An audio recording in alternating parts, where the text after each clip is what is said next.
हरे कृष्णा। तो आज हम जगन्नाथ प्रणाम सबके साथ मिलकर उच्चारण करेंगे। नीलाचल निवासाय नित्याय परमात्मने बलभद्र सुभद्राय जगन्नाथाय ते नमः। नीलाचल में निवास करने वाले नित्य परमात्मा जो जगन्नाथ जी, श्री बलभद्र और सुभद्रा जी को मैं प्रणाम करता हूँ। देवदेवं जगन्नाथ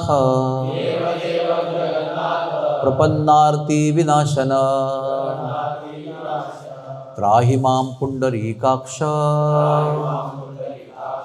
पतितं भवसागरे।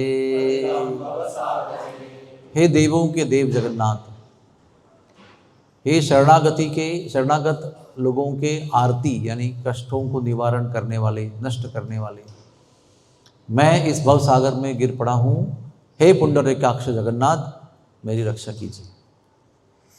नमस्ते जगत आधार जगत आत्मन नमोस्तुते कैवल्य त्रिगुणातीत गुणांजन नमोस्तुते। हे जगन्नाथ, जो जगत के आधार हैं, जगत के सार है, आत्मा है, मैं आपको प्रणाम करता हूँ। आपका अस्तित्व त्रिगुणों के परे है, आप गुणों के सागर है, मैं बार बार आपको प्रणाम करता हूँ। करुणामृत पाठो दे सुधाम्ने नमो नमः। दीन उद्धारकै गुह्याय कृपा पाठोदये नमः। आप दिनों के उद्धारक हैं, अमृत के सागर है, करुणा के सागर है, और आप जैसे कृपा वाले भगवान को मैं बार बार प्रणाम करता हूँ। परित्राहि जगन्नाथ दीनबंधो नमोस्तुते निस्तीर्णो हम भवाम्बोधिं निस्तीर्णो हम भवाम्बोधिं प्राप्य त्वां तारिणी सुखाम। हे जगन्नाथ जी, हमारा परित्राण कीजिए। आप दीन बंधु हो, मेरा प्रणाम स्वीकार कीजिए। मैं भव सागर में गिर पड़ा हूँ, उससे आप मुझे तार दीजिए। निस्तीर्णो हम, मुझे आप तार दीजिए। प्राप्य त्वाम यानी आप मुझे अपने आप को प्राप्त करके, मैं आपको प्राप्त करना चाहता हूँ, उस प्रकार से मैं सुख की प्राप्ति करता हूँ। अभी हम बलदों को प्रणाम करेंगे। नमस्ते हलद्रुगराम नमस्ते हलद्रुगराम नमस्ते मूसलायुध नमस्ते रेवतीकांत नमस्ते भक्तवत्सल। हे हल धारण करने वाले राम, हे मूसल धारण करने वाले राम, हे रेवती के पति राम, हे भक्तवत्सल राम, मैं आपको प्रणाम करता हूँ। नमस्ते बलिदाम श्रेष्ठ नमस्ते धरणीधर प्रलंबारे नमोस्तुते त्राहि मां कृष्ण पूर्वज। हे कृष्ण के बड़े भाई, हे प्रलंब को मारने वाले बलराम जी, हे धरणी को धारण करने वाले, हे सब बलवान लोगों में श्रेष्ठ बलिदाम श्रेष्ठ, मैं आपको बार बार प्रणाम करता हूँ। अभी हम सुभद्रा देवी को प्रणाम करेंगे। सुभद्रा देवी जो है वो योग माया है स्वयं। देवीत्वं विष्णु मायापी मोहयन्ती चराचरम हृत्पद्मासन संस्थासी विष्णु भावानुसारिणी। हे देवी, हे विष्णु की माया, हे सभी चराचरों को मोह में डालने वाली माया, आप पद्मासन यानी पद्मध्वज, पद्मा जो रथ है उसमें विराजमान हैं, और आप विष्णु के भाव को अनुसरण करने वाले हैं, विष्णु भावानुसारिणी। जय देवी भक्तिदात्री प्रसीद परमेश्वरी। जय देवी सुभद्रे त्वं सर्वेशा भद्रदायिनी। सुभद्रा जी का स्वरूप कैसा है? वो भक्ति देने वाली, भक्ति दात्री। प्रसीद परमेश्वरी, भगवान का प्रसाद देने वाली वो परमेश्वरी है। जय देवी सुभद्रे त्वम, सुभद्र का अर्थ क्या है? जो भद्र यानी पवित्र, ऑस्पिशियस, शुभ, वो शुभता को देने वाली है। आगे लिखा है भद्रदायिनी सर्वेशाम, सभी जीवों को, यहाँ तक कि जितने देवता हैं, देवी हैं, सभी की भद्रत्व देने वाली है। सुदर्शन प्रणाम मंत्र कीजिए। सुदर्शन महाज्वाला, सुदर्शन महाज्वाला, कोटि सूर्य समप्रभ, अज्ञानान्धस्य मे नित्यं विष्णोर्मार्गं प्रदर्शय। हे सुदर्शन भगवान, आप एक महाज्वाल की तरह हो, कोटि कोटि सूर्यों जैसी आपकी आभा और तेज है। आप अज्ञान के अंधकार से मुझे मार्ग दिखाइए नित्य रूप में, और विष्णुर मार्गम प्रदर्शय, विष्णु की ओर जाने वाले मार्ग को आप प्रकाशित कीजिए, वो हमें दृश्यमान कीजिए। तो आप जानते हैं श्री कृष्ण स्वयं जगन्नाथ जी का रूप धारण करते हैं, विशिष्ट रूप, और वो जो रूप है उनका वो महाभाव का रूप है। ये महाभाव जो है वो 8 प्रकार के प्रेम के, विविध प्रकार के प्रेम के जो अंग हैं उससे मिलकर महाभाव बनता है। जैसे भाव, अनुभाव, राग, अनुराग, स्नेह, रति, मान और प्रेम, ये 8 प्रेम के अलग अलग अंग हैं। इसमें मान जो है वो एक विचित्र प्रकार का प्रेम का भाव है। प्रेम को ही बढ़ाने के लिए जो प्रेम करने वाले हैं वो अभिमान करते हैं, यानी गुस्सा हो जाते हैं, नाराज़ हो जाते हैं, रूठ जाते हैं, और फिर उनको मनाने की लीला होती है। जो रूठ गए हैं उनको दूसरे प्रेमी जो है वो मनाते हैं और उसको मान लीला कहते हैं। एक विचित्र प्रकार का प्रेम का भाव है। जब मान लीला होती है तो प्रेम बढ़ता है। तो ये जो प्रेम के 8 प्रकार हैं, ये सारे राधा रानी के व्यक्तित्व में उगम प्राप्त करते हैं। राधा रानी उनका उगम है, और इनके एकत्र होने से महाभाव प्रकट होता है।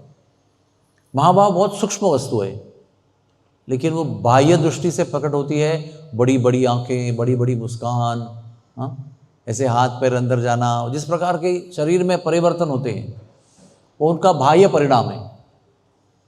महाभाव का बाह्य स्वरूप है वो, कि महाभाव जगन्नाथ जी के हृदय में होता है, लेकिन वो उनको प्राप्त होता है राधा रानी की तरफ से। राधा रानी उसका उगम स्थान है। राधा रानी महाभाव को निर्माण करती है और जगन्नाथ को प्रदान करती है। और फिर जब राधा रानी का भाव लेकर कृष्ण आते हैं, यानी राधा और कृष्ण एक हो जाते हैं, तो चैतन्य महाप्रभु, उन्हें भी ये महाभाव प्राप्त है।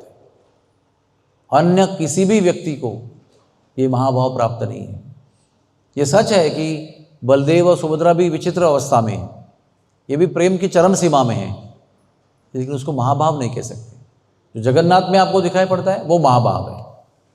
और ये महाभाव को प्राप्त करके ब्रज के विरह में, ब्रजवासियों के विरह में, ब्रज के प्रेमी ब्रजवासियों के विरह में आकर जगन्नाथपुरी में रहते हैं। आचार्य लोग बताते हैं कि कृष्ण ने सोचा कि मेरे लिए ब्रजवासियों ने 100 साल के ऊपर विरह सहन किया, 100 साल से ऊपर। कभी अगर बहुत ज़्यादा गिनती करेंगे तो हम कह सकते हैं कि 117-18 साल उन्होंने, या 112.5 साल। क्यों मैं ऐसे कह रहा हूँ? क्योंकि एक वर्णन के अनुसार श्री कृष्ण ब्रज में 11 साल 52 दिन रहे, और दूसरे वर्णन के अनुसार वो 10 साल 4 महीने रहे। तो उतने साल के बाद में वो 125 वर्ष तक ब्रज छोड़कर मथुरा, द्वारका, हस्तिनापुर इस विभागों में रहे।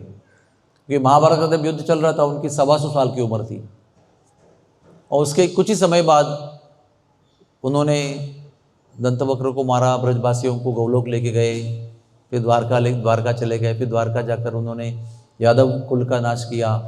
उसके पश्चात बलराम जी अंतर्धान हो गए, उसके पश्चात श्री कृष्ण भी अंतर्धान हो गए।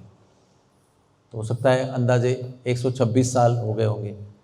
उसमें से आप 11 साल 52 दिन काटेंगे या 10 साल 4 महीने काटेंगे तो कितना होता है? अराउंड 112.5-13 साल हो जाते।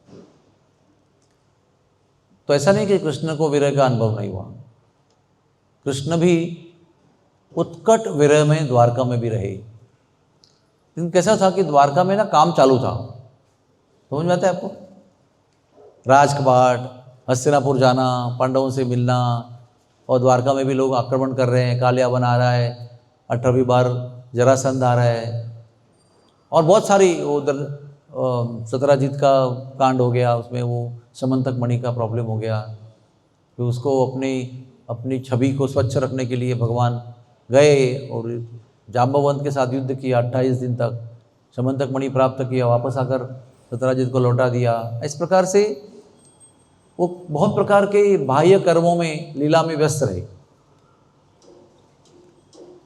कभी कभी क्या होता है, हम दुखी होते हैं और हम लोगों को बताया जाता है, और ये सत्य भी है, कि जब दुख बहुत होता है और दुख का परिणाम दिखने लगता है तो कार्य मग्नता बहुत इंपॉर्टेंट है। Be get busy in the work, this is a very important practical solution. आपको कोई चीज़ अगर बार बार कष्ट दे रही है तो आपको किसी फ्रूटफुल वर्क में आपको मग्न रखना है अपने आप को, खास करके अपने इंद्रियों को, अपने हाथ पैरों को लगाने वाले, यानी व्यस्त करने वाले कार्यों में, जो मन भी लगे और इंद्रियां भी लगे। ऐसा नहीं कि खाली बैठ के आप बोलेंगे जप करो, तो जप नहीं होता है, उस समय बहुत मन व्यस्त होता है। तो शरीर को इन्वॉल्व करने वाले इंद्रियों को लेकर मन के साथ में अगर कोई कार्य दे दें, जैसे आपको कहें कि फूलों की माला बनाओ, फूल बिनो और फूल एकत्र आके ये सब कॉम्बिनेशन बनाओ, तो क्या आपका मन भी लगा है, आपके हाथ भी लगे और आँखें भी लगी, सब एक बार उसमें वो डाइवर्शन हो जाता ना, मन वहाँ से हट जाता है, तो दुखों का परिणाम कम होता है।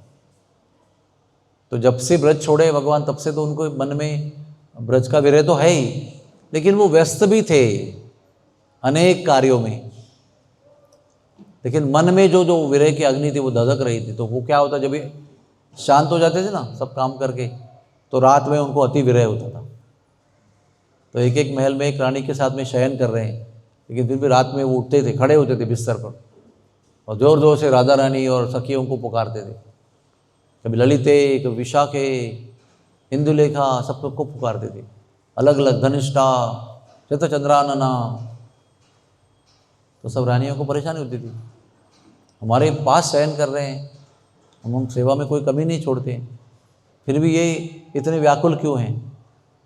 फिर दिन में जब भी भोजन करते थे तो थोड़े काम से फ्री होते थे ना, तब भोजन करने के समय भी उनको राधा रानी के द्वारा बनाए गए भोजन की याद आती थी। यशोदा के द्वारा चर्वण किया हुआ प्रसाद जो है वो निकाल कर उनके मुंह में देती थी, उसकी याद आती थी उनको।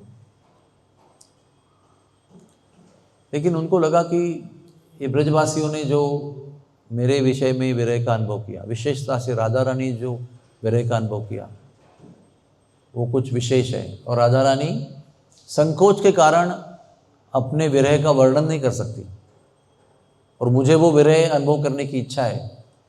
इसलिए अगर उन्होंने 100 साल के ऊपर कुछ साल विरह का अनुभव किया है, तो मैं चिरंतन काल तक उस विरह का अनुभव करते हुए जगन्नाथपुरी में रहना चाहता हूँ। इसलिए वो प्रकट हुए जगन्नाथ के रूप में।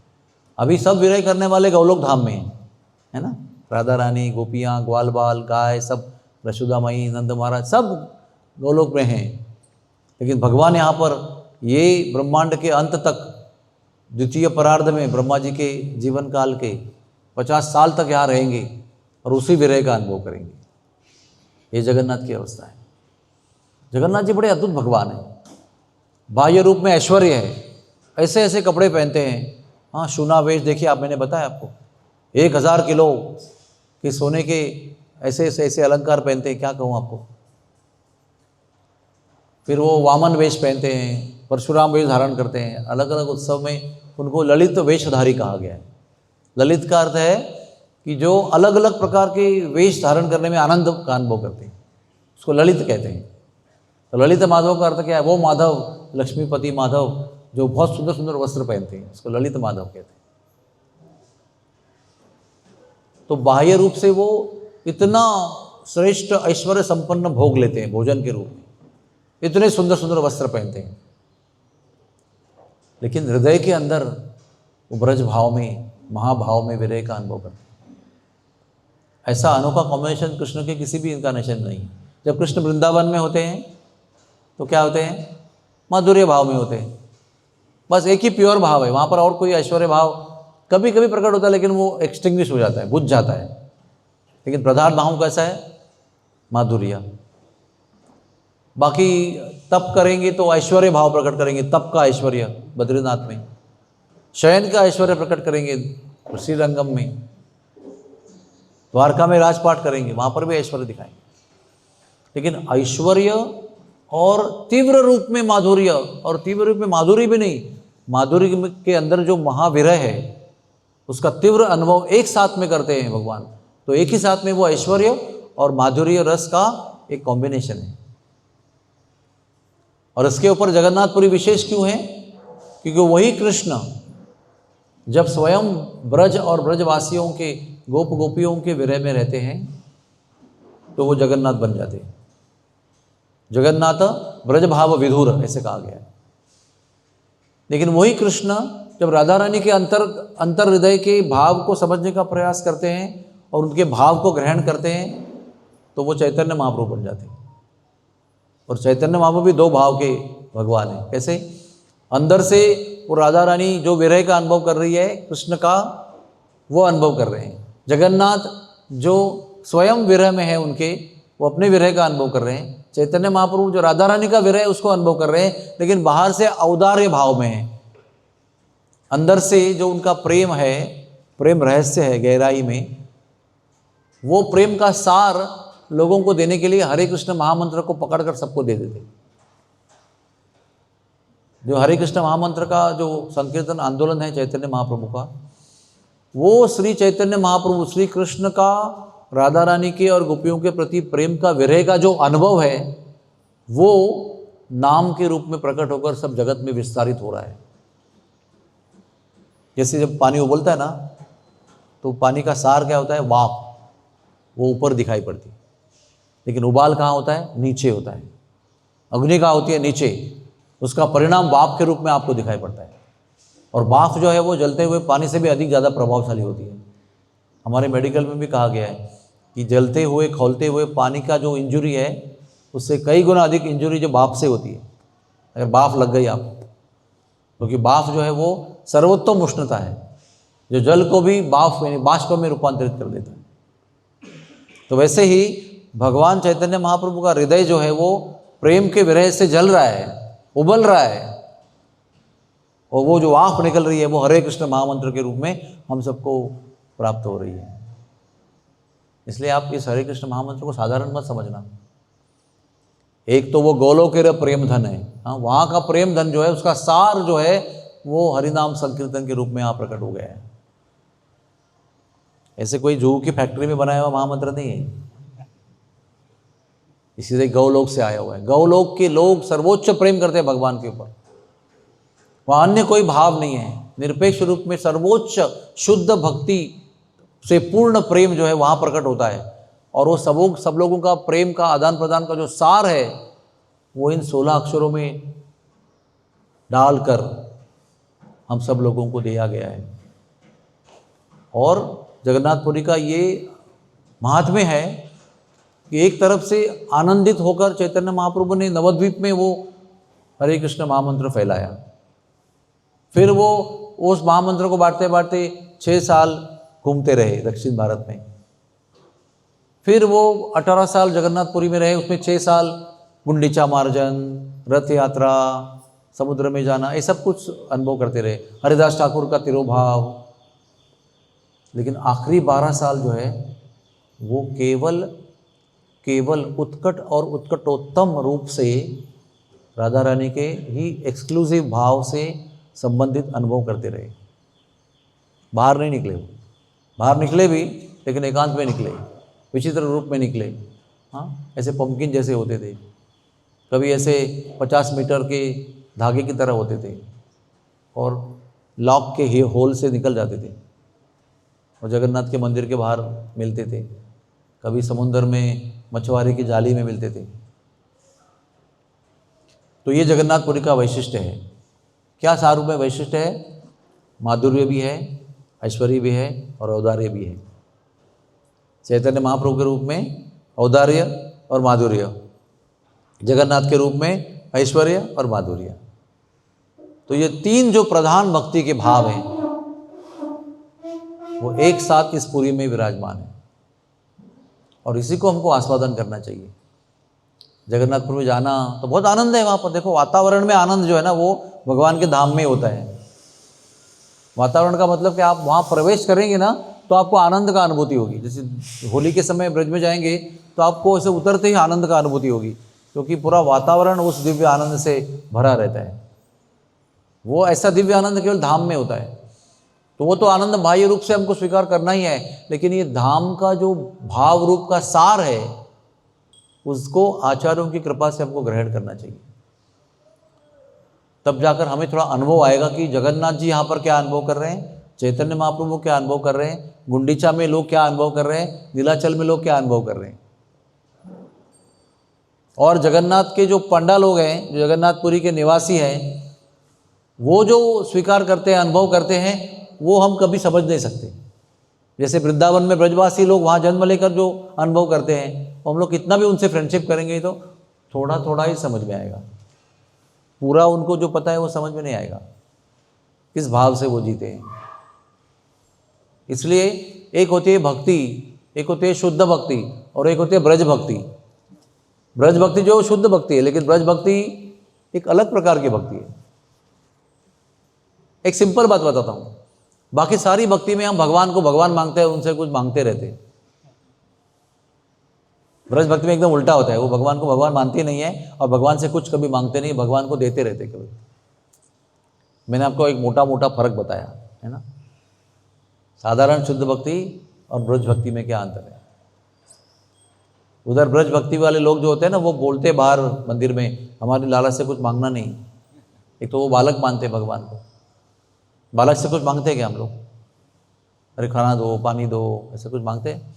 बालक को हमेशा हम देने का सोचते हैं, कुछ गिफ्ट देने का सोचते हैं, कुछ पप्पी देने का सोचते हैं, कुछ आलिंगन देने का सोचते हैं, कुछ प्यार देने का सोचते हैं, कुछ उसको पसंद आने वाली चीज़ करने का सोचते हैं। बालक के पास कुछ मांगते नहीं हम। लेकिन बुजुर्ग कोई व्यक्ति आए तो मांग सकते, पापा चॉकलेट दे दो, पापा बिस्किट दे दो, पापा फी भरो मेरी, नए कपड़े लेके आओ, मोटर लेके आओ खेलने के लिए। तो ब्रज के बाहर की जो भक्ति है ना, वो भगवान को बुजुर्ग रूप में, महान व्यक्ति के रूप में पेश आने का काम है। और उसमें जब महान व्यक्ति को मिलते तो हम कुछ ना कुछ मांगते हैं उनसे, लेकिन ब्रज में भगवान से कुछ मांगते नहीं।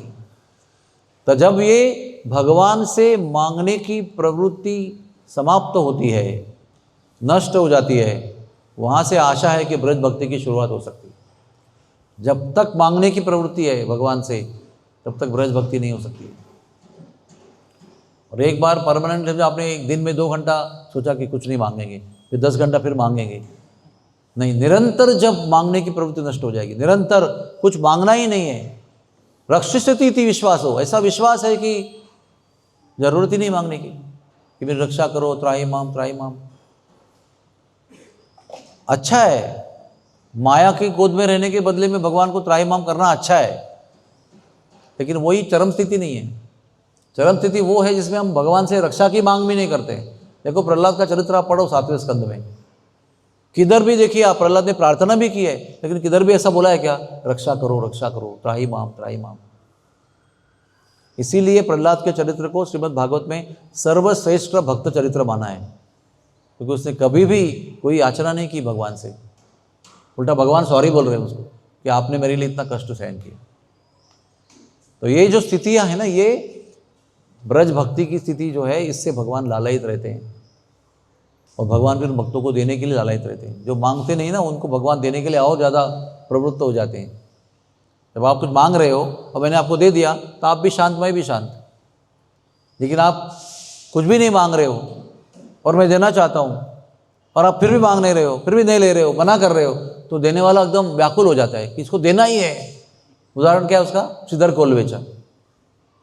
भगवान क्या, भगवान चैतन्य महाप्रभु इस विश्व में देने लायक जो है वो हर चीज उन्होंने प्रस्तुत किया उनके लिए।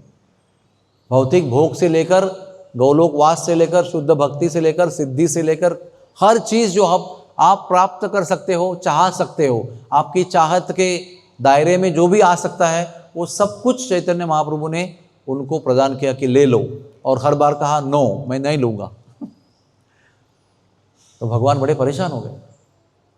मुझे कुछ तो मांगो प्रहलाद, श्रीधर कुछ तो मांगो।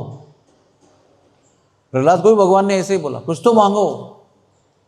तो फिर श्रीधर ने और प्रहलाद ने क्या सोचा कि अभी अगर मैं नहीं मांगूंगा ना तो ये नाराज हो जाएंगे, दुखी हो जाएंगे, और इनकी प्रसन्नता के लिए मुझे कुछ ना कुछ मांगना चाहिए। तो सोचा उन्होंने और क्या मांगा कि आप है ना, मुझे जन्म जन्म तक ये केले वाले का जन्म दो, और हर जन्म में आप आ जाओ मेरे पास और मेरे साथ बहस करो, झिकझिक करो, बहुत घंटा झिकझिक करो, और फिर सारा सामान उठा के प्रेम में लेके जाओ। क्या अपने लिए क्या मांगा? इसमें कुछ मांगा अपने लिए? अपने लिए कुछ है इसके अंदर? क्या प्राप्ति है उसके लिए? वही भिक्षुक की तरह रहना है, फटे कपड़े पहनकर। कोई धन नहीं, कोई ऐश्वर्य नहीं, कुछ भी ऐसा अभिमान करने से वस्तु नहीं है। केवल आपको सुख मिलने वाली मांग की है। मैंने देखा है कि एक जन्म में जब मैंने देखा आप आकर मेरे साथ कितने घंटे बहस करते थे और आपको प्रचंड आनंद की अनुभूति होती थी, वो आनंद मैं आपको हर जन्म में देना चाहता हूँ और मेरे लिए कोई अपेक्षा नहीं। और प्रहलाद जी क्या बोल रहे हैं? मुझे कुछ नहीं चाहिए भगवान, मैं व्यापारी हूँ क्या? कृपया मुझे व्यापारी मत बनाइए। ऐसे कुछ प्रलोभन देकर, कुछ ऐसे वरदान देने का भाव प्रकट करके मुझे व्यापारी मत बनाओ। मैं व्यापारी नहीं हूँ। व्यापारी वो होता है जो कुछ करने से उसका लाभ रिस्पॉन्स में चाहता है, उसको व्यापारी कहते हैं। लेकिन मैंने व्यापार नहीं किया आपके साथ में। तो कुछ तो मांगो।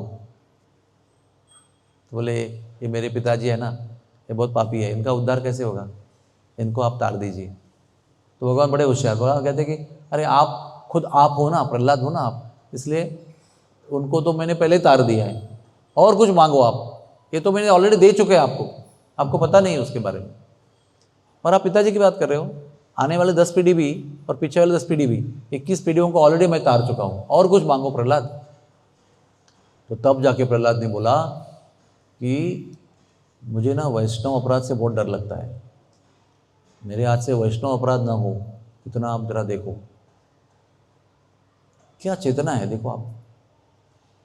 तो ये सब मैं बता रहा था जगन्नाथ जी के अंदर के भाव के विषय में, और चैतन्य महाप्रभु के अंदर के भाव के विषय में कुछ कुछ वर्णन कर रहा था। और बलराम जी कौन है? बलराम जी भी बड़े दिव्य भाव में हैं, लेकिन वो महाभाव नहीं है। और बलराम जी भी अपने लीलाओं को सुनकर इस भाव में आ गए थे। यानी बलराम जी भी कृष्ण जैसे ही हैं स्वयं, वो भी वही अनुभूति करते हैं। वो भी ब्रज में थे कृष्ण के साथ, उनको भी ग्वाल बाल, मैया, बाबा, गौवंश, इन सबसे प्रेम था, ब्रज भूमि से प्रेम था, हर जीव से प्रेम था। और उन्होंने भी बहुत सारी लीलाएं संपन्न की है ब्रज में। वो भी ब्रज में रहकर ब्रज की याद में व्याकुल रहते हैं। तो सुभद्रा का क्या कारण है? सुभद्रा तो ब्रज में थी नहीं। ऐसे भी कहा गया ब्रज बलराम जी के बारे में कि जब आप जगन्नाथ मंदिर में जाते हो, कि भी मीरा रोड में, यहाँ पर जहाँ पर भी जगन्नाथ जी के विग्रह हैं, और जगन्नाथ को प्रार्थना कर करके आपको रिस्पॉन्स नहीं मिलता है, तो कहा गया है बलभद्र के पास जाओ। प्रभुपाद जी ने भी कहा है, वृंदावन में मैंने कृष्ण बलराम को स्थापन किया है, लेकिन आपको तकलीफ होगी ना तो बलराम जी के पास जाओ, वो सारे कष्टों को दूर करने वाले बलराम जी हैं। बोलते first in command Balram ji, second in command is Krishna, Prabhupada ji ने कहा था। तो बलराम जी सब भक्तों के रक्षक है, बलवान है, और सब अपने बल के आधार पर सब भक्तों की रक्षा करते हैं। और सुभद्रा जी कौन है? तो सुभद्रा जी, बहुत लोग पूछते हैं सुभद्रा जी का जन्म कभी हुआ? तो सबसे पहले देवकी के 7वें गर्भ में रूप में अनंत शेष आए, भगवान के बलराम जी के ऐश्वर्य अंग, माधुर्य अंग नहीं।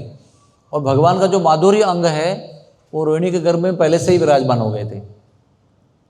और जैसे ही वो देवकी के विवाह का जो कांड हो गया, उस समय ऑलरेडी रोहिणी गर्भवती थी।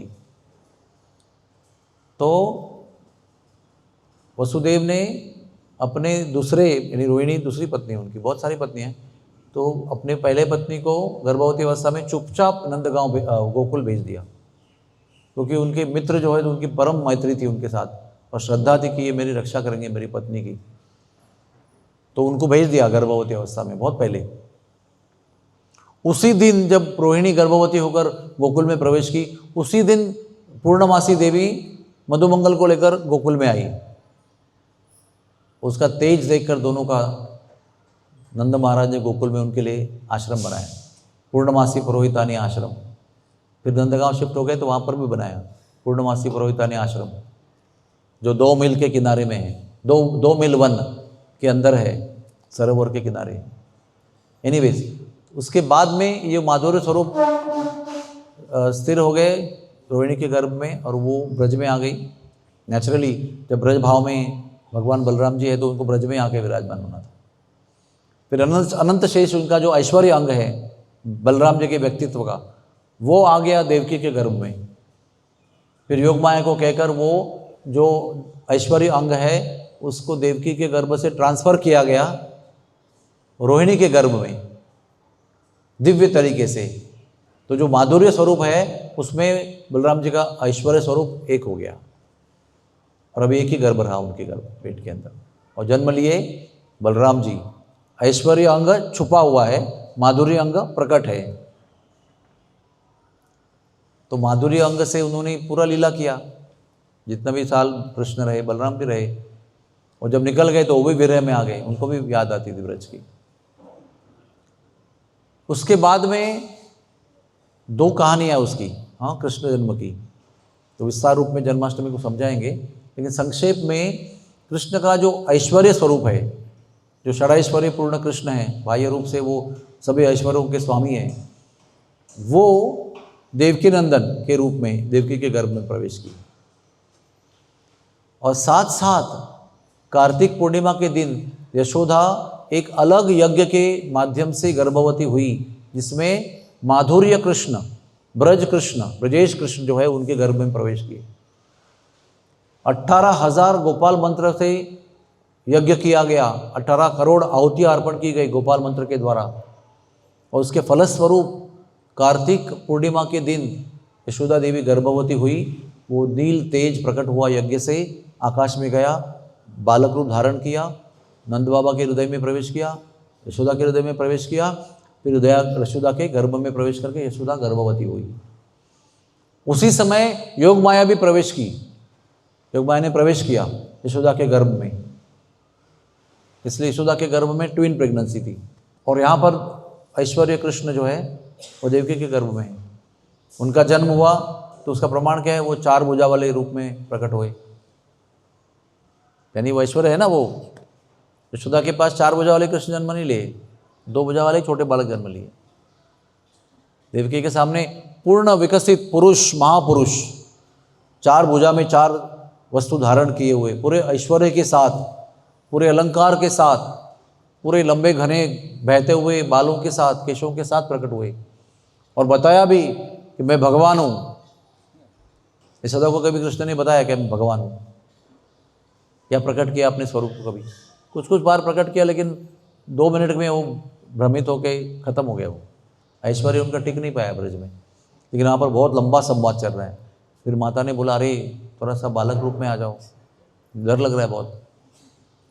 तो क्या, ठीक है आता हूँ, लेकिन मैं जब बालक रूप में आऊँगा ना तुरंत मुझे ट्रांसफ़र कर देना, ज़्यादा रखना नहीं मुझे यहाँ पर। तो फिर वो जो कृष्ण है वो ट्रांसफ़र होके जब पहुँचे तो रोहिणी नक्षत्र के 2वें चरण में देवकी ने कृष्ण को जन्म दिया। बाद में जो संवाद हुआ, दुग्धपान किया गया, फिर दरवाजे खुले, टोकरी में लिया, चलना, जमुना जी के किनारे आना, जमुना जी को देखना उछलते हुए, जमुना जी का रास्ता देना, रास्ता पार करना, फिर वहाँ से चल के नंद भवन जाना, सूतिका गृह में जाना। इतने समय में रोहिणी का नक्षत्र का 3रा चरण आरंभ हो गया, 2nd चरण जो है वो समाप्त हो गया। तो 3रे चरण में, रोहिणी के 3रे चरण में यशोदा ने बालक को जन्म दिया। लेकिन योग माया की ऐसी शक्ति थी और कैसी व्यवस्था थी भगवान की इच्छा के अनुसार कि मथुरा में भी सब सो रहे हैं, कंस, उनके पहरेदार, जितने भी लोग हैं सब सो रहे हैं, केवल देवकी वसुदेव जग रहे हैं।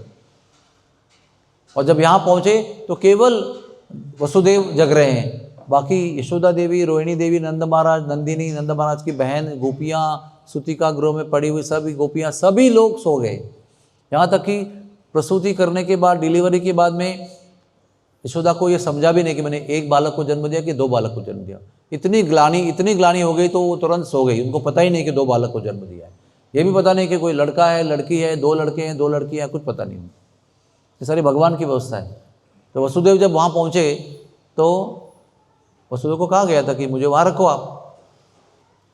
तो जब रखा तो जो दो बालक थे ना, एक पुरुष बालक यानी एक कृष्ण और एक योग माया, एक कन्या, एक पुत्र, तो वो पुत्र के अंदर ये कृष्ण जो है विलीन हो गए। तो तीन थे, वो दो हो गए। फिर कन्या को उठाया और लेके आए, वही योग माया है वो। इसकी यहाँ पर कृष्ण लीला में ये सेवा है। ओके, क्योंकि बस संकर्षण किया था उन्होंने बलराम जी का, तो उस सेवा के बदले में भगवान ने उनको वरदान दिया था कि तुम मेरी बहन बनोगी, सहोदरा बनोगी, एक ही उदर में हम रहेंगे। तो वो बहन है भगवान की, आशीर्वाद से भगवान के। तो फिर अभी वो दोनों रहे उधर, कृष्ण बलराम। फिर वो 10 साल 4 महीने, कोई बोलते 11 साल 52 दिन, उसके बाद मथुरा गए। उसके बाद में माता पिता को, उन्हें कंस को मारा और माता पिता को, राजा को मुक्त कर दिया। उसके बाद में देवकी वसुदेव को सुभद्रा जी का प्राप्ति हुई है। इसके बाद में सुभद्रा को जन्म दिया गया। तो सुभद्रा देवी बहुत छोटी है उम्र में, मिनिमम 12 साल तो है ही, क्योंकि 12 साल के तो कृष्ण वहाँ पहुँचे थे। फिर उसके बाद गर्भवती, उसके बाद में गर्भधारणा, उसके बाद गर्भकाल, फिर जन्मकाल। तो जन्म से ही सुभद्रा जी को ये उत्सुकता थी, क्योंकि ये सब लोग जो थे ना, कृष्ण की रानियाँ, ये सब लोग बचपन से कृष्ण की कहानी सुनते थे अपने अपने घरों में। जाम्बवान के घर में जाम्बवती, सत्राजित तो द्वारका में ही था, और जितनी भी पत्नियाँ, रुक्मिणी कौंडिन्यपुर की थी, नागपुर की थी, जहाँ जहाँ से थे वहाँ वहाँ नारद मुनि घुमा करते थे। उनके सभी के पिताजी राजा थे, और सबके घर में नारद मुनि आकर कृष्ण के विषय में लीला सुनाते थे। तो ये जब से बालिकाएं थी तब से कृष्ण के विषय में लीला सुनते सुनते आ रही है। तो जहाँ पर भी ये यशोदा सुभद्रा थी, वहाँ पर भी यही चर्चा चलती थी कि कृष्ण बलराम तो यहाँ है, लेकिन उनकी बाल लीलाओं के विषय में चर्चाएं चलती रहती थी। तो सुभद्रा को भी बहुत उत्सुकता थी कि मैंने तो देखा नहीं, मैं कभी तो थी नहीं वहाँ पर जब ये बालक थे, मैं तो बड़े भैया के रूप में देख रही हूँ, मैंने कभी माखन चुराते हुए देखा नहीं, यहाँ पर कभी आके माखन चुराया नहीं। इसलिए वो भी उत्सुक थी। और जब वो उनको उस कथा में खड़ा किया गया, ये कथा सुनने के लिए कि आप बाहर खड़े रहो और ये दोनों आके उनको रोको, तो पहली बार उसने, उसकी जो उत्कंठा थी वो सुनना आरंभ किया। तो वो भी जो उसकी अवस्था हुई है सुभद्रा की, वो भी ब्रज लीलाओं के, ब्रज रस के परिणाम के कारण हुई है। अभी तक तो वो ऐश्वर्य रस में ही जी रही है, मथुरा में और द्वारका में, है ना। लेकिन ब्रज रस का अनुभव उसको पहली बार हो रहा है, क्योंकि ब्रज रस को अनुभव करने वाली एक ही व्यक्ति है, रोहिणी। और कृष्ण बलराम तो है, लेकिन आंखों देखा हाल उनके विषय में बताने वाली एक ही व्यक्ति थी, रोहिणी। अभी उसके मुख से इतने लंबे समय ना ना ना करते हुए अभी आयोजन हुआ है, उसके अंदर कथा सुन रही है। तो सुभद्रा जी वो कथा सुनकर इतनी व्याकुल हो गई, ब्रज प्रेम से संपृक्त हो गई। तो ब्रज प्रेम से और उसके उत्कंठा के कारण उसकी ऐसी अवस्था हुई। तो ये योग माया है। और जगन्नाथपुरी में ऐसा भाव है भगवान का कि ऐश्वर्य को धारण करके आते ना, तो राधा रानी भी उनके साथ ही रहती है, तो वो राधा रानी लक्ष्मी बन जाती है। जहाँ भी ऐश्वर्य प्रकट होता है, कृष्ण द्वारकाधीश या ऐसे बन जाते हैं, और लक्ष्मी देवी, राधा रानी जो लक्ष्मी बन जाती है। फॉर एग्जाम्पल, ब्रज में एक स्थान है, उसका नाम है छठीकरा, षष्ठीकरा। यहाँ पर भगवान का षष्ठी पूजन हुआ था। षष्ठी देवी का मंदिर था उधर, अभी नहीं है। तो षष्ठीकरा में ऐसे लीला हुई है। तो षष्ठीकरा में खेलते खेलते खेलते अचानक भगवान बाल कृष्ण श्रीदामा के कंधे पर चढ़ गए और कहने लगे गरुड़ा गरुड़ा गरुड़ा। तो श्रीदामा अचानक गरुड़ बन गए। वही तो बालक, पुरुष बालक थे, पुत्र थे, अचानक गरुड़ बन गए।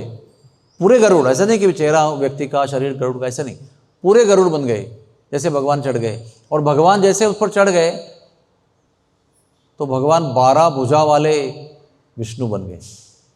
भगवान का 12 भुजा वाला विष्णु का स्वरूप पूरे ब्रह्मांडों में कहीं नहीं है, केवल छठी कला में कुछ समय के लिए प्रकट हुआ था। तो जैसे भगवान ने 12 भुजाएं वाला विष्णु रूप धारण किया तो हर एक हाथ में कुछ ना कुछ अस्त्र आया और शस्त्र आया।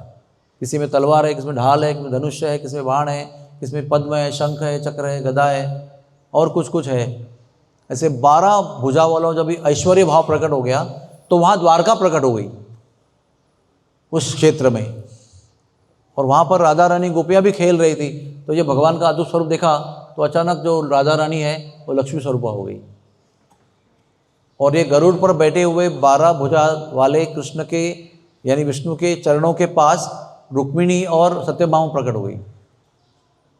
और कुछ समय के लिए माहौल रहा वैसे ही, क्योंकि भगवान ने सोचा कि गरुड़ जी भगवान का वाहन है ना। समझो अभी गाड़ी छोड़कर आप अमेरिका चले गए, ड्राइवर खाली बैठे ना, गाड़ी खड़ी है, ड्राइवर खाली है, बोले मालिक है ही नहीं, सेवा ही नहीं है कुछ। तो भगवान ब्रज में चले गए, थोड़ी गाड़ी लेके गए, क्योंकि ब्रज का भाव क्या है, माधुर्य भाव है। वहाँ पर कोई रथ, वहाँ पर कोई मुकुट, वहाँ पर कोई गरुड़ जी, वहाँ पर कोई शंख चक्र पद्म गदा 4 भुजाएं, ऐसा कुछ है ही नहीं। पैर चप्पल भी नहीं है, नंगे पैर चलना है। कोई वैजयंती माला भी नहीं है, वो ब्रज की माला जो वही पहनना है, वन माला पहनना है। और कोई मुकुट नहीं है, वही मोर पंख वाला मुकुट जो बाल बाल ऐसे तुरंत बना देते हैं, मेकशिफ्ट अरेंजमेंट, क्विक। तो वाहन तो है ही नहीं, तो वाहन जो चलाने वाला है वो बैठा हुआ है।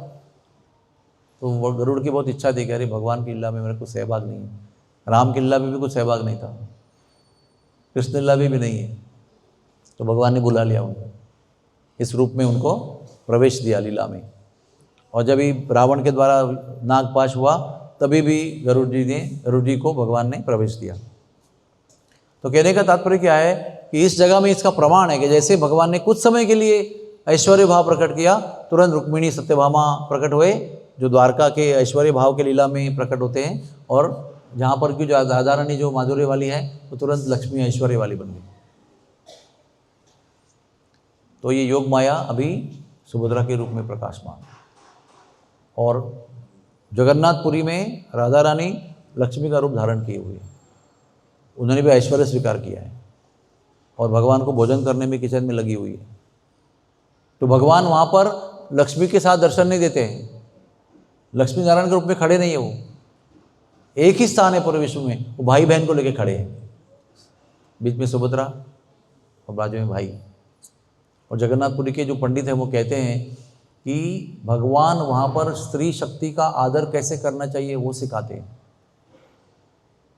ये संभाल के बीच में रखा है उनको। रथ में भी जाते हुए इतना सोच समझ कर अपने शस्त्र को साथ में भेजा है, अलग रथ दिया है, अलग सारथी दिया है, पूरा सम्मान के साथ, सुरक्षा के साथ उनको ले जा रहे हैं, पूरा सम्मान के साथ उनको लेके आ रहे हैं, अपनी बहन की पूरी देखभाल कर रहे हैं, पूरे सम्मान के साथ कर रहे हैं।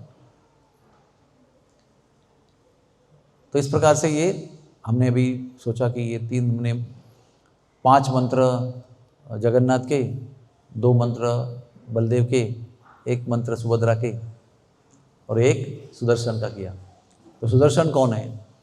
ये सुदर्शन है भगवान का ऐसा नित्य अस्त्र है ये आज तक किसी से पराजित नहीं हुआ है, अपराजित अस्त्र है भगवान का। ये अस्त्र बाण पर मंत्र अभिमंत्रित करके भी छोड़ सकते हैं, उसको कहते हैं सुदर्शनास्त्र। वो बाण आप मंत्रित करेंगे तो उसके अग्रभाग में चक्र प्रकट हो जाएगा और वो बाण के रूप में हो जाएगा। और आज तक न पशुपतास्त्र, न इंद्र का वज्र, न ब्रह्मा का ब्रह्मदंड, न यमराज का यमदंड, किसी भी शस्त्र की शक्ति नहीं है जो सुदर्शन शस्त्र को पराजित करे। और जब ही अग्निदेव को एक बार मरुत के यज्ञ में, महाभारत में कथा आती है, अग्नि को भी एक थोड़ा अहंकार होता है कि जो मेरे में पचन करने की शक्ति है, क्योंकि मैं स्वयं अग्नि हूँ ना, हम लोग सब अग्नि को धारण करते हैं, जठरा अग्नि, और हमारा अग्नि मंद होता है तो पचन नहीं होता है। तो हमारे सारे लोगों का जो पचन शक्ति है वो अग्नि पर आधारित होती है। जो अग्नि स्वयं, उसकी पचन शक्ति कैसे होगी? तो स्वयं अग्नि है ना। तो थोड़ा सा उनको घमंड हो गया था कि मेरी पचन शक्ति को डिफीट करने वाला कोई अन्न नहीं होता है, ऐसा कोई अन्न नहीं जो मुझे अपच कर सके। तो भगवान ने उनके गर्व को हरण करने के लिए मरुत राजा को प्रेरित किया, और मरुत राजा ने, उसकी लंबी कहानी अभी नहीं जाएंगे उसके अंदर, लेकिन मरुत राजा ने ऐसे यज्ञ किए, कहते हाथी के सुंड के समान उसके श्रुव से घी यज्ञ कुंड में उतरता था। आया समझ में आपको? हम लोग जो डालते हैं ना स्वाहा, तो 1 मिलीमीटर 2 मिलीमीटर के पर एक व्यास की धार निकल सकती है ना, इतनी धार निकलेगी। आप देखते हैं ना ऐसा स्वाहा, तो उनका श्रुव इतना बड़ा कि हाथी के सुंड जैसे धार निकलती थी घी की।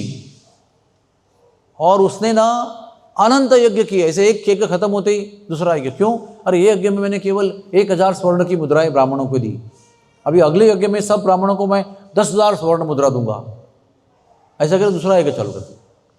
फिर वो समाप्त होने के बाद कहते थे केवल 10,000 दिया मैंने, अगली बार मैं 1,00,000 स्वर्ण मुद्राओं का सबका दक्षिणा दूंगा। और एक ब्राह्मण 2-5 ब्राह्मण नहीं रहते ना, हजारों ब्राह्मण रहते हैं। फिर कहते हैं कि अभी 1,10,000 क्या होता है, मैं उनका वजन करके उनका वजन तुला भार करके दूंगा। ऐसे करके उन्होंने इतना घी बहाया कि अग्नि को भी अपच हो गया। भगवान की एक विशेषता है, भगवान कभी भी अपने भक्तों के अंदर अहंकार को सहन नहीं करते। तो फिर वो अपने भक्तों के अंदर निर्माण हुए अहंकार को नष्ट करने के लिए लीला करते हैं, कुचलते हैं उस आगे। लेकिन कब कुचलते पता है आपको? जब हम सिंसियर डिवोटी होते हैं। जब हम लोग इनसिंसियर डिवोटी होते हैं, भगवान हमारे लिए बद्ध नहीं है आपके अहंकार को चूर करने के लिए। जब आपकी भक्ति सिंसियर के दायरे में आ जाती है, you are becoming sincere devotee. हाँ, भले शुद्ध भक्त नहीं होंगे लेकिन डिवोटी तो सिंसियर है। तो उसके अंदर जब घमंड आता है तो भगवान उसको क्रश कर देते हैं। इसलिए सावधान रहना सिंसियर डिवोटी बनने के पहले, ये अहंकार को चूर करने वाले घटना को स्वीकार करने के लिए तैयार रहना आप। तो फिर भगवान ने सोचा अभी अग्नि परेशान है बेचारा, उसका अहंकार तो चूर हो गया, अभी उसका अपच दूर करना मेरा काम है। तो फिर उन्होंने वो जब भी खांडव प्रस्थ दिया ना उनको, पांडवों को, जब भी वो लौट के आए तो लाक्षागृह में जले करके अफवाह उठी थी ना, एक लाक्षागृह से बच के आए तो फिर बताया विदुर जी ने, अरे कुछ करो इनके लिए, अभी आप वापस आए, मरे नहीं है। उनका श्राद्ध कर्म भी किया गया था। भगवान भी कैसे बड़े नाटकबाज, जाके ऐसा रोए, सब पता है उनको कि वो जीवित है, लेकिन वो ऐसा कुछ भी काम ऐसा परफेक्टली करते हैं ना। वो जब रो रहे हैं तो सबको लगा कि अगर ये रो रहे मतलब पांडव निश्चित रूप से गुजर गए। तो उनका श्राद्ध कर्म भी किया गया, बोलो। उसके बाद भी प्रकट हो गए जिनका श्राद्ध हो गया है। ऐसा जीवन है उनका, देखो, यानी जीवन भी समाप्त है उनका, केवल जो बचा है वो जीवन भी जो चल रहा है वो केवल भगवान के चरण में है। लौकिक रूप से जीवन खत्म है उनका, क्योंकि उनका श्राद्ध भी हो चुका था। ऐसा हमारा जीवन होना चाहिए। हमारे साउथ इंडिया में जब संन्यास ग्रहण करते हैं ना तो पहले उनका श्राद्ध करते हैं। आपको पता है, सारे उडुपी में, आप केरला में किधर भी जाओ, जो भी सन्यासी ब्रह्मचारी सन्यासी बनता है उसका श्राद्ध कर्म करते हैं। और उनका श्राद्ध कर्म अलग तरीके से करते हैं। किसी ब्रह्मचारी को जब कोई मर जाता है ना, ब्रह्मचारी सन्यासी, तो उसकी जो विधियाँ हैं वो अलग होती है, उसको षोडशी कहते हैं। वो 16 डे में करते हैं। हमारी विधि 12 दिन में होती है, 12-13 को होती है। सन्यासी की विधि षोडशी होती है, उस समय भोजन होता है सबके लिए। तो वो ऐसे करते हैं सब लोगों को, है ना। तो वो पांडव जब भी वापस आए तो उनको खांडव प्रस्थ दिया। वो भी इतने लुच्चे थे वो धृतराष्ट्र, उन्होंने सोचा कि अभी मैं कैसे दुर्योधन को मनाऊं, तो उनको जंगल दे दिया। और जंगल में ऐसी घास थी कि आप यहाँ से काटोगे ना और यहाँ काट के यहाँ काटने आओगे तो वहाँ फटाफट ग्रो हो जाएगा। फिर यहाँ काट के उधर जाओगे, उधर उसको काटोगे तो ये देखते देखते बढ़ जाएगा। ऐसी घास थी, उसका नाम भूल गया मैं उस घास का। तो क्या उनका प्लान था, काटते रहो जिंदगी भर, कुछ बनेगा ही नहीं, क्योंकि यहाँ काटो तो वहाँ बनेगा, वहाँ काटो तो यहाँ बनेगा। लेकिन भगवान फिर लेके गए अर्जुन को, उन्होंने एक साथ में सब जला दिया, काटा नहीं कुछ पूरा जला दिया। पूरी जो वृक्ष सृष्टि थी वो सब खत्म कर दी भगवान ने, और सब अग्नि को स्वाहा कर दी। तो उस समय अग्नि ने प्रसन्न होकर भगवान को सुदर्शन चक्र दिया। अभी चक्र तो आप कहेंगे उनके पास नहीं था क्या पहले? नहीं, भगवान का चक्र तो भगवान के पास ही रहता है, लेकिन भगवान जब लौकिक लीला करते हैं, जब पृथ्वी पर लीला करने आते हैं, तो किसी न किसी माध्यम से ये सब चीज़ें प्राप्त करते हैं। किसी लीला से वो कौमुद की गदा प्राप्त करते हैं, फिर सारंग मणि धनुष प्राप्त करते हैं, फिर वो ऐसे उनकी लीला है, भक्तों को सेवा देते हैं। तो अग्नि के द्वारा प्राप्त किया, अर्जुन को वो तोणीर दिया, जिसमें वो क्या कहते हैं, अक्षय तोणीर। इसमें से कोई बाण खत्म ही नहीं होगा, अभी भी आप ऐसा नहीं करें एक्सपायर हो गया तुरंत भागो तंबू में जाके लेके आओ, ऐसा नहीं, लगा दिया तो कंटिन्यूअस। तो सुदर्शन भगवान को प्राप्त हो। अभी इंद्रजीत ने भी लक्ष्मण के ऊपर ये सारे अस्त्र फेंके थे, वो उनको प्रदक्षिणा करके लौट के आए। तो उनको समझ में आया ये भगवान है, उसको कुंभकर्ण में समझाया, अगर सुदर्शन अस्त्र, ब्रह्मास्त्र, हाँ, पशुपतास्त्र जिसको प्रदक्षिणा करता है, दंडवत करके आता है, मतलब वो स्वयं भगवान है, उसको मारने का प्रयास मत करो, छोड़ दो, उसकी पत्नी को वापस कर दो और राक्षस कुल को बचाओ। लेकिन घमंड इतना था ना। तो ये चक्र है सुदर्शन चक्र। इनके बारे में एक कथा तो मैं आपको बताऊंगा, क्योंकि हम लोग सबका दर्शन कर रहे हैं ना रोज। कभी कभी हम लोग जगन्नाथ के दर्शन के चक्र में सुदर्शन को देखना भूल जाते हैं, क्योंकि वो भी थोड़ा जगह कम होगी तो उनको पीछे रखते लगते कि नहीं थे, बताओ। अभी देखो आपके मंदिर में यहाँ पर छोटे वाले जगन्नाथ जो उत्सव मूर्ति है, वो जगन्नाथ के पास में चक्रों को जगह ही नहीं है, तो बड़े वाले के छोटे जगह पे रखी है, छोटे से सामने। मैं देख रहा था चक्र किधर गए, तो बड़े वाले के नीचे।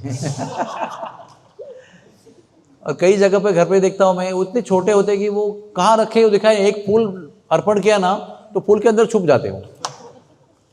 लेकिन जब हम जगन्नाथ का दर्शन करते हैं तो चक्र का दर्शन करना भूलना मत कभी, क्योंकि सुदर्शन नाम क्या उनका, सुदर्शन।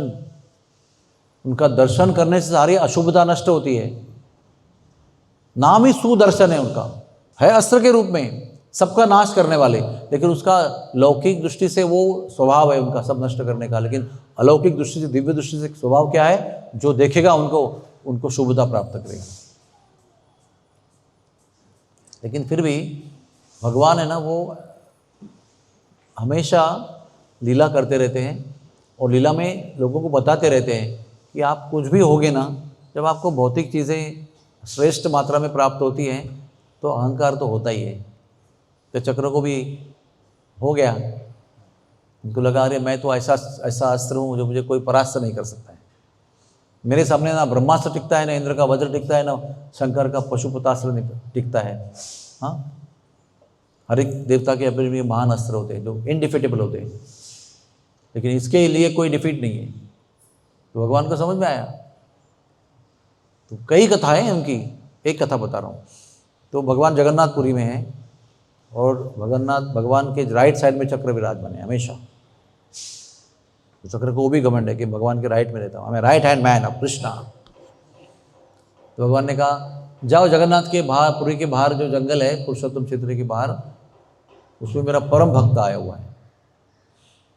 तो उनको लगा परम भक्त तो मैं हूँ, और कोई परम भक्त है क्या? बोला कौन है परम भक्त? तो वे हनुमान है मेरे, पिछले जन्म के अवतार के भक्त है मेरे। वो आए हैं जंगल में, विचरण कर रहे हैं, जाओ जाके मेरे तरफ से उनको बोलो कि मैं याद कर रहा हूँ, आ जाओ। बोले देखते जाके कौन मेरे से श्रेष्ठ भक्त है। और पहुँचे वहाँ पर, है ना। तो बोले कि आपको जगन्नाथ जी याद कर रहे हैं। बोले हाँ ठीक है, अभी आता हूँ, थोड़ा भोजन करता हूँ, फल वल खाता हूँ, आ जाता हूँ। तो वो देखते रहे, अरे बंदर परम श्रेष्ठ भक्त है भगवान का। तो उनको आश्चर्य हुआ, लेकिन बोला ठीक है अभी आता हूँ, बोल रहे चलो जाते हैं, फिर चले जाते हैं। कई कहानियाँ उसकी, मैं आपको एक कहानी बताऊँ। तो जब भी वो आते हैं ना, तो हनुमान जी सिंह द्वार में जाते हैं, उधर चक्र आके ब्लॉक कर देते उनको, क्योंकि उनको भी थोड़ा सा लग रहा है ना कि भाई इनको परम श्रेष्ठ भक्त का है। देखते हैं ना परम श्रेष्ठ भक्ति की क्या स्थिति है।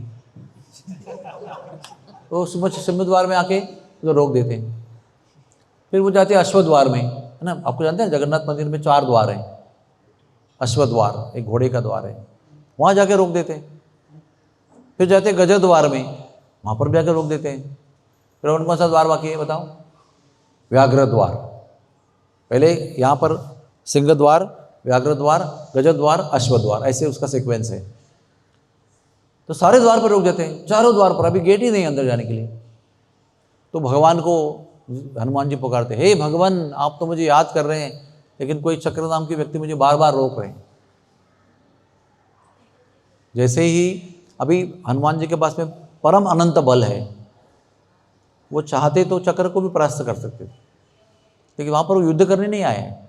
भगवान ने याद किया, भगवान को मिलने के लिए आए हैं, वो युद्ध करने के लिए आए। तो भगवान ने याद किया है तो भगवान को याद कर रहे हैं, भगवान को पुकार रहे हैं। तो भगवान ने क्या किया पता है? भगवान ने हनुमान जी के 2 कंधों पर 2-2 हाथ एक्स्ट्रा निर्माण किए, और वो 2 हाथ में एक एक चक्र दिया, सुदर्शन चक्र। अभी क्या हो रहा है? हनुमान जी 4 ही चक्र हनुमान बन गए, यानी जिसके 2 हाथ तो नीचे पहले है ही, और 2 हाथ कितने, 2-2 4 एक्स्ट्रा, और हर एक हाथ में एक चक्र है।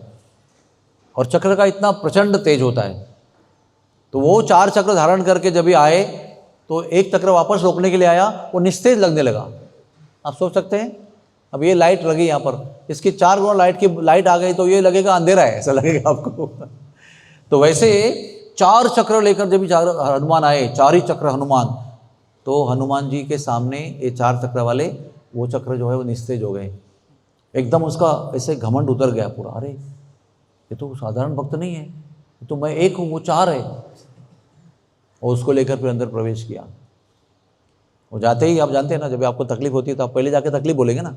तो जब बाहर घर में आते आते आपको तकलीफ हो रही, कुछ हो गई, स्लिप हो गया, आप केले का छिलके पे स्लिप हो गए, तो घर में आके पहले वाइफ को या मम्मी को क्या बोलेंगे? अरे क्या लोग हैं आज, कुछ रिवाज नहीं है, कुछ नहीं है, केले का छिलका खा के जमीन पे फेंक दे, देखो मैं फिसल गया। पहले आके बोलेंगे ना। वैसे पहले जाके बोले कि कोई चक्र नाम का व्यक्ति बार बार जो रोक रहा था, तो भगवान को पता है, भगवान के चक्र को बोला मैं तुम्हें शाप देता हूँ कि तुम्हें इतना घमंड है अपने बल के ऊपर, तुम ऐसा ना लकड़ी जैसे बन के रह जाओ। मराठी में एक सुंदर शब्द है उसका, थिजणे। हाँ, तो थिजून जाशील, वो भी इंग्लिश में उसका कोई वर्ड नहीं है। यानी आप ऐसे गोल जो हो ना, वो ऐसे खड़े खंबे की तरह ऐसे इनएक्टिव हो जाओगे, और मैं आपको मेरे लेफ्ट साइड में रखूंगा। तो राइट में पोजीशन था ना आपका, मैं लेफ्ट में रखूंगा। अभी कहाँ पर रखते हैं आप जगन्नाथ जी को? लेफ्ट। तो फिर चक्र को बड़ा पश्चाताप हुआ, अरे मैं ऐसा क्यों? ऐसा समझना बेकार है कि मैं ही सर्वश्रेष्ठ हूँ। इस दुनिया का ऐसा अरेंजमेंट है ना कि इसमें सर्वश्रेष्ठ कोई किसी चीज़ में होता ही नहीं है, क्योंकि आपके ऊपर भी कोई होता है, आपके नीचे भी कोई होता है। तो Prabhupada always used to say you are best nothing, you can not say I am the most followed Prabhupada, you are not. क्योंकि आपके नीचे भी कोई आपसे भी अधिक नम्र नीचतम होता है कोई। अगर मैं कहूँ बहुत नीच हूँ, तो आपके नीचे भी कोई नीच है। भौतिक दुनिया में you can not become best of anything, ना हाई में ना लो में, इसलिए बीच में नम्र रहना अच्छा है। हाथ जोड़ के मतलब जो भी हूँ आपका हूँ, हाँ आपके चरणों में हूँ। जैसा भी डायग्नोसिस करना है आपका आप करो, मैं किधर हूँ, लेकिन मैं नहीं करूँगा उसका डायग्नोसिस। इसी में हमारी भलाई है। अरे ज़्यादा हम लोग नम्रता का भी क्या कहते हैं, आओ कहते हैं उसको, दिखावा करेंगे ना तो उधर भी फटका गिरता है। अगर लगे मैं इतना नम्र हूँ, तो नम्रता का भी घमंड होता है, बल का भी होता है, नम्रता का भी घमंड होता है कि मैं इतना नम्र हूँ कि मेरे इस नम्र कोई है ही नहीं पूरे निगड़ी में। तो इस प्रकार से तो फिर चक्र बहुत गिड़गिड़ा है, बोले क्षमा करना भगवान, आगे नहीं ऐसा होगा, कुछ अभी उत्साप दे दो। भगवान का ठीक है, आप मेरे मंदिर के ऊपर विराजमान हो जाओ, और मैं आपको वरदान देता हूँ कि दुनिया आपको देखेगी सबसे पहले, और जब आपको देखेगी तो मुझे देखने का लाभ आपको देखने से मिलेगा उनको। और यहाँ ही नहीं, पूरे विश्व भर में जहाँ भी कहीं विष्णु का मंदिर होगा, उस सभी मंदिरों में आपको विराजमान किया जाएगा शिखर के ऊपर। अभी पांडुरंग के मंदिर में जाते हैं एकादशी के दिन, अगर 3 सेकंड का दर्शन गिनेंगे और 24 घंटे में मल्टीप्लाई डिवाइड करेंगे तो आपको पता चलेगा कुछ ही हज़ार लोगों को दर्शन मिलने वाला है। बाकी ये तो दशमी को मिलेगा या द्वादशी को मिलेगा, लेकिन एकादशी को, उस तिथि को एक फिक्स नंबर को ही मिलेगा। कितना भी धक्का मारेंगे पुलिस तो फिर इतना ही नंबर मिलेगा। तो बाकी लोग क्या करते हैं पता है आपको? शिखर का दर्शन करते हैं। हम लोग भी शिखर का दर्शन करते हैं। अभी 15-20 लाख लोग अगर आप पहुंचते हैं तो 15-20 लोगों को, लाख लोगों को तो एक ही दिन में दर्शन होना नामुमकिन है। तो उसमें से 17-18 लाख तो केवल कलश का दर्शन करके, शिखर का दर्शन करके, चक्र का दर्शन करके चले जाते हैं। अगर ये नहीं होता तो फिर लाभ कैसे मिलता? अभी इतना लंबा चल के आए, इतना पैदल आए, इतना बीमार हो गए, पैर फ्रैक्चर हो गया है, मोच आ गई है और दर्शन भी नहीं है, तो भगवान ने उसका इंतज़ाम करके रखा है। तो यह है चक्र। और हमारे वैदिक संस्कृति में सुदर्शन यज्ञ भी होता है। जब मंदिर स्थापना होती है ना, तो कई घंटों का ये सुदर्शन यज्ञ होता है। बहुत ही इलेबोरेट होता है, बहुत पावरफुल होता है। आप बैठेंगे ना यज्ञ में, उसको आपको पता चलेगा। सुदर्शन एक महामंत्र भी है, बहुत लंबा चौड़ा है, 10 लाइन है उसके अंदर। उसको उच्चारण करके आहुति अर्पण करते हैं ना, आपको शक्ति का संचार का अनुभव होगा उसके अंदर। वैसे हमारे धर्म में बहुत सारे बड़े बड़े यंत्र है। धन्वंतरि यज्ञ है, सुदर्शन यज्ञ है, नरसिम्हा यज्ञ है, ऐसे कई सारे बड़े बड़े महान यज्ञ है जो करने से प्रचंड ऊर्जा का अनुभव होता है, प्राप्ति होती है। तो इस प्रकार से हम श्री जगन्नाथ जी, बलदेव जी, सुभद्रा माई और सुदर्शन चक्र को प्रणाम करते हैं। ये हमारे जगन्नाथपुरी के दर्शन का अविभाज्य अंग है। इनमें से किसी को आपको ऑप्शन में डालना नहीं। और एक मैं आपको बात बताना चाहता हूँ, पुराणों में लिखा है, ये जगन्नाथपुरी के शास्त्रों में भी लिखा है कि जगन्नाथ का जो चेहरा है ना, वो चेहरा और बलदेव का चेहरा सेम नहीं है। बलदेव का जो सर है वो गोल है और जगन्नाथ का चेहरा, सर जो है ऊपर से फ्लैट है ना, और आकार भी डिफरेंट है। इनका थोड़ा गोल गोल आकार है, जगन्नाथ जी का थोड़ा चौकोर टाइप का आकार है, थोड़े शार्प एज है उनके चेहरे के। लेकिन उनके चेहरे में जो रंग है ना, देखो अभी आप चिंतन करो, अभी बंद तो होगा, वहाँ से दिखता नहीं पड़ेगा आपको, जिनको दिखता है वो देखो कैसा है। उनकी जो आँखें हैं बड़ी बड़ी हैं, हाँ, गोल गोल बड़ी बड़ी आँखें हैं। उसके अंदर एक सफ़ेद हिस्सा है, वो क्या है? श्वेत पटल, यानी मेडिकल लैंग्वेज में स्क्लेरा कहते हैं उसको। और जो ब्लैक जो है वो है प्यूपिल, यानी पुतली आँख की, है ना। और उसके बाहर क्या है देखो, एक लाल सर्कल है कि नहीं? वो लाल सर्कल जो है ना, उसको ज़रूर देखना हर रोज़ आप देखते समय, क्योंकि जब कोई माता अपने बालक को निरंतर निहारती रहती है तो उसकी आंखों में भी बॉर्डर में वो लालिमा आ जाती है, वो प्रेम की लालिमा होती है। जब असामान्य प्रेम होता है, जैसे माँ का अपने नवजात शिशु के लिए होता है। और आपको भी अगर किसी व्यक्ति के प्रति, गुरु के प्रति या दूसरे भी प्रति, भक्तों के प्रति अगर असामान्य प्रेम का अनुभव होता है, हृदय से वात्सल्य प्रेम या ऐसे प्रेम, भ्रातृ प्रेम, और आप उनको एक टक निहारते हो, तो आपके भी आंखों में दूसरों को वो लालिमा दिखाई पड़ेगी। तो वो जो लालिमा है वो किसकी लालिमा है? आप जगन्नाथ को देख रहे हैं, लेकिन जगन्नाथ भी आपको देख रहे हैं। और जगन्नाथ आप जितने आतुरता से उनको देख रहे हैं, उससे करोड़ों गुना आतुरता से वो आपको देख रहे हैं। ये मत समझना कि हम लोग जगन्नाथ का दर्शन करने जाते हैं वो प्रेम की प्राप्ति करने के लिए, लेकिन आपसे, हमसे कई ज़्यादा, करोड़ों गुना अधिक वो हमको देखने के लिए आतुर रहते हैं। और एक बात ध्यान रखना, उनके चेहरे पे, उनकी आंखों में पलके नहीं हैं। हमारे आंखों में पलके हैं। कितना भी देखेंगे ना, कुछ समय बाद पलके झपकेंगे कि नहीं? क्योंकि आपकी आंखें गर्म होगी, आपको फिर बंद करना ही पड़ेगा, उसको मिचाना ही पड़ेगा। जगन्नाथ जी अपलक आंखों से आपको देख रहे हैं, इसलिए उनकी आंखों में परमानेंट वो लालिमा बनी हुई है। वो लालिमा आपके, हमारे, उनका जो प्रेम है उसका प्रतीक है। फिर आपको मैंने आंखों का वर्णन किया, फिर उनका काला रंग दिखता है सब जगह पे आपको, चेहरे पे। फिर उनकी लाल होंठ है, यहाँ से यहाँ तक घेरे हुए। फिर उनका नाक है, और नाक पर एक अलंकार लटका हुआ है, ऑलरेडी बना हुआ है, और हम भी उस पर एक लटकाते हैं, विशेष उसका अलंकार है। देखो आप जगन्नाथ का कभी दर्शन करेंगे ना, तो जगन्नाथ, बलदेव, सुभद्रा के ऊपर एक, नाक के ऊपर एक अलंकार रहता है, बहुत विशेष अलंकार है। और फिर उनके एक कोने में आपको देखेंगे कान भी है। अभी मैं सब आपको क्यों वर्णन कर रहा हूँ? ये वर्णन करने से आपका ध्यान अभी उनके चेहरे में विस्तृत रूप से जा रहा है ना। भगवान का दर्शन ऐसे ही करना चाहिए, एकदम विस्तृत रूप से, हर एक अंग को निहारना चाहिए, देखना नहीं चाहिए, निहारना चाहिए, एकाग्र होकर निहारना चाहिए। उससे कहते हैं अनंत कोटि जन्मों के पाप दुख नष्ट हो जाते हैं। और एक लौकिक लाभ भी है, ज़्यादा उसमें ध्यान मत देना, इसलिए बता रहा हूँ।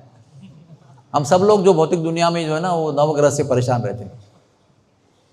और वो कोई तंत्री बोलेगा, कोई मंत्री बोलेगा, अरे आपको शनि का दोष है, आपको राहु का है, आपको इसका है, आपको उसका है, आपका जो गुरु अच्छा है लेकिन वो नीच पोजीशन में है, वो वक्री है, और चंद्र की वक्र दृष्टि उसके ऊपर है। बहुत सारा आपको बताएंगे कंफ्यूजिंग चीज़, लेकिन उसका कंक्लूजन क्या है कि इनकी वजह से आपको तकलीफ हो रही है, आप ये करो, ये मंत्र जपो, ये शनि का मंत्र जपो, राहु का मंत्र जपो, इसका सुबह 3 बार और शाम को इतनी बार जप करो।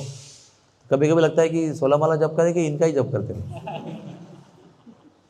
फिर हम उसको छोड़ देते हैं, बोलते हैं उसके वजह में 9 माला एक्स्ट्रा करेंगे 9 ग्रह के लिए। ज़्यादा पावरफुल है वो, क्योंकि वो भी अपना मंत्र सुनने के बजाय आपके मुख से हरे कृष्ण महामंत्र उनके लिए सुनेंगे तो ज़्यादा प्रसन्न हो जाते हैं। वो सब भगवान के सेवक है, अपना कुछ, वो आपके दुश्मन नहीं है, वो उनका ड्यूटी है वो कि आपके बुरे कर्म इस प्रकार के हैं, ये आपको राहु को संभालना है कि भी दे दो उसको। वो आपके दुश्मन नहीं है, वो आपको प्रेम करने पर भी आपका इलाज कम नहीं कर सकते। वो उनको जो ऑर्डर है वो पूरा करना पड़ता है, आप उसके लिए करो या ना करो, ये सब भ्रम है लोगों का। लेकिन शास्त्र में लिखा है, जो जगन्नाथ जी का मुख कमल का हर एक रंग ध्यान पूर्वक निहारता है, उनके ऊपर नवग्रहों की बुरी नज़र नहीं हो सकती है। नवग्रहों के कारण आपको जो भी कष्ट हो रहा है, वो सारा कष्ट जो है जगन्नाथ का केवल मुख दर्शन करके नष्ट हो जाता है। तो आप बोलेंगे अभी भी पैसे नहीं आ रहे हैं, अभी भी आर्थिक समस्या है। जितनी श्रद्धा से आप उनको देखेंगे उतना परिणाम होगा। भगवान क्या बोलते हैं पता है ना आपको, ये यथा माम प्रपद्यन्ते ताम तथैव भजाम्यहम्। आप इस स्वार्थ के हेतु उनको देखेंगे तो शायद नहीं होगा परिणाम। क्या अपेक्षा है उसमें दर्शन में? प्रेम से देखो उनको आप। अरे काले रंग में देखकर राहु का नष्ट हो जाएगा, लाल रंग में देखकर शनि का नष्ट हो जाएगा, इसमें देखकर सफ़ेद रंग को देखेगा तो केतु का नष्ट हो जाएगा। ऐसे देखने से क्या लाभ है? भगवान जानते बहुत स्वार्थी आदमी है ये, तो नहीं परिणाम होगा। अरे वो आपको प्रेम से देख रहे हैं, आप उनको प्रेम से देखो। Is it not simple? वो प्रेम से देख रहे हैं, आप स्वार्थ से देख रहे हैं, तो लाभ कैसे मिलेगा? जब आपका प्रेम उनका प्रेम से मैच होगा तो लाभ शुरू होगा। और लाभ का मतलब क्या है? व्हाट इज लाभ? जब आपके मन में और हृदय में प्रेम की जागृति होती है, वो लाभ है। जब आपके हमारे मन में भगवान के प्रति प्रेम की जागृति होती है तो कोई भी ग्रह का दुष्परिणाम होते हुए भी आपको उसका अनुभव नहीं होगा। जो आप टाल नहीं सकते हैं उसके ऊपर जा सकते हैं आप। समझ में आया आपको? जिसके सर पर रहकर आप तड़प रहे हो और उससे मुक्त होना है और उसको आप टाल नहीं सकते हैं, तो ऊपर चले जाओ, लांग लो उसको। और लांगने का एक ही तरीका है, प्रेम भक्ति। प्रेम भक्ति होने पर ये मत समझना कि आपको कैंसर नहीं होगा, आपको घर में समस्या नहीं होगी, आपके घर में कोई मरेगा नहीं, कोई दुख नहीं आएगा, कोई झगड़ा नहीं होगा। वो सब होते रहेगा। जब तक इस दुनिया में रह रहे हम लोग, वो सब होते रहेगा। कोई किसी को मुक्ति नहीं मिलेगी, क्योंकि कर्म का बंधन तो कभी छूटने वाला नहीं है। भगवान ने डिलीट भी कर दिया बहुत सारा, लेकिन कुछ कर्म भगवान रखते हैं जो आपके शुद्धि के लिए आवश्यक है। जो कर्म भोगने से आपका आत्मा शुद्ध हो जाएगी और प्रेम भक्ति का उगम होगा, तो भगवान रखते हैं उसको। और लगता है कि भक्त लोग बहुत ज़्यादा कष्ट भोगते रहते हैं, क्योंकि वो अनंत जन्मों के डिलीट किए हुए कर्म हैं। जब एक साथ इसी जन्म में आपको भोगना है तो आपको लगेगा बाप रे, पहले भक्ति करने के पहले अच्छे थे, भक्ति शुरू होने के बाद बहुत ज़्यादा ही कष्ट हो रहा है। बाकी लोग सामने कहते हैं, मांस खाते, दारू पीते, कुछ नहीं कष्ट हो रहा है उनको। हमको ये सब ना करते हुए भी इतना कष्ट हो रहा है, क्योंकि अनंत जन्मों में आप जो भोगने वाले थे वो भगवान ने एकत्र कर दिए हैं, बहुत सारा डिलीट कर दिया है और थोड़ा सामान रखा है, लेकिन जो थोड़ा सामान हमारे लिए बहुत ज़्यादा है। इसलिए हमको कष्ट हो रहा है। तो कहने का तात्पर्य है कि आपको हमको कष्ट होते ही रहेगा भक्ति करने के बाद भी। प्रेमा भक्ति निर्माण होने के बाद भी आपको कष्ट होगा, लेकिन आपको कष्ट का अनुभव नहीं होगा, क्योंकि आप वो कष्ट वाले अनुभव को लांग कर प्रेमा भक्ति के सर पर जब पहुंचेंगे तो ये कष्ट वाला अनुभव आपको छुएगा भी नहीं। ये शुद्ध भक्ति की महिमा है। ये मत समझना शुद्ध भक्त बनने के बाद में कैंसर नहीं होगा, एक्सीडेंट नहीं होगा, घर में आग नहीं लगेगी। अगर वो कर्म में है तो लगेगी, लेकिन आप उससे मुक्त रहेंगे परिणाम से। वो सब होते हुए भी आप आनंद में मशगूल रहेंगे। ये स्थिति है ना प्रेम भक्ति की स्थिति है। हरे कृष्णा कृष्णा कृष्णा हरे हरे, हरे राम राम राम हरे हरे।